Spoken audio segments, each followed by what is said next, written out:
नमस्कार महाराष्ट्र, जय महाराष्ट्र, जय मातृभाषा मराठी. मी असं का म्हटलं, कारण इयत्ता 10वी बोर्ड परीक्षेच्या निकालानंतर मराठी भाषेसंदर्भात समोर आलेलं भीषण महाराष्ट्रातील वास्तव.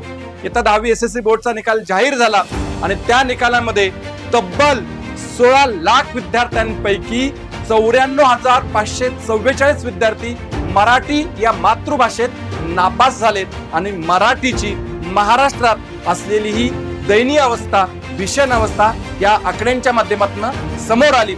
विद्यार्थी व पालक मित्रांनो, विद्यार्थी बोर्डाचा निकाल हा 92% लागला, म्हणजे जवळपास 8% विद्यार्थी हे बोर्ड परीक्षेत नापास झाले.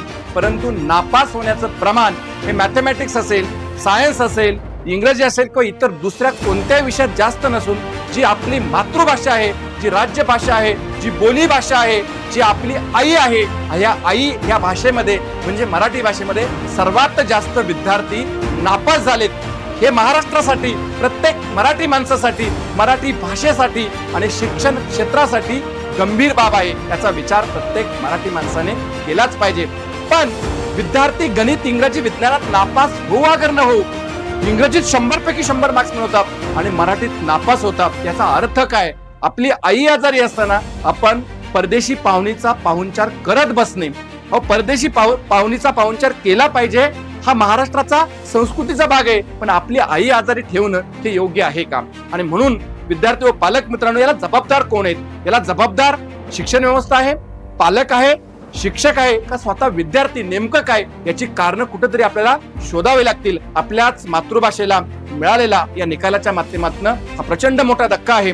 विद्यार्थी मराठी भाषेत नापास का होतात याची कारण, विद्यार्थी तासन तास मोबाईल वरती रील बघण्यात घालवतो, परंतु मराठी भाषेची 2 पानं वाचण्यासाठी त्याला वेळ नाही आणि म्हणूनच शुद्ध लेखन जमत नाही, निबंध लिहिता येत नाही, व्याकरण जमत नाही, 2 ओळी शुद्ध लिहिता येत नाही, मराठी बोलण्याचा आत्मविश्वास विद्यार्थ्यांमध्ये नाही.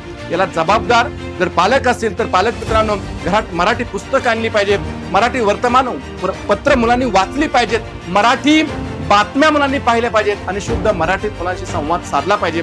शिक्षकांनी केवळ शिकू नये तर त्या भाषेची आवड निर्माण केली पाहिजे. कथा, काव्य यांची गोडी मुलांना लावता आली पाहिजे. शासनाने केवळ मराठी राज्य भाषा दिन किंवा मराठी मातृभाषा दिन म्हणून साजरा करून उपयोग नाही, तर ठोस पावलं उचलली पाहिजेत. मराठीसाठी सक्तीचे उपक्रम शाळांमधून सुरू केले पाहिजेत. कारण भाषा टिकली तर संस्कृती टिकते, समाज टिकतो आणि त्या भाषेची आणि समाजाची ओळख कायम राहते. आणि म्हणून आपण पुढच्या व्हिडिओमध्ये नक्कीच मराठी भाषेचा हा टक्का वाढवण्यासाठी, मराठी भाषेमध्ये जास्तीत जास्त विद्यार्थी उत्तीर्ण होण्यासाठी काय उपाययोजना केल्या पाहिजेत, नेमकं चुकतंय कुठं याच्यावरती जरूर विचार करू. परंतु तत्पूर्वी हा प्रत्येक मराठी माणसापर्यंत हा व्हिडिओ पोहोचवला पाहिजे. आणि मराठी जर बालपणात विद्यार्थ्यांना जमली नाही तर पुढे जाऊन मराठीला घरघर लागल्याशिवाय राहणार नाही. आणि म्हणून हा प्रत्येक मराठी माणसापर्यंत हा व्हिडिओ पोहोचवा, शासनापर्यंत पोहोचवा, शिक्षकांपर्यंत पोहोचला पाहिजे आणि प्रत्येक मराठी विद्यार्थ्यापर्यंत हा व्हिडिओ पोहोचलाच पाहिजे. कारण केवळ मराठीच्या घोषणा देऊन काही उपयोग होणार नाही, तर मराठीसाठी काम करावं लागेल. मराठी वाचूया, मराठी बोलूया आणि मराठी जपूया. पुन्हा एकदा जय महाराष्ट्र.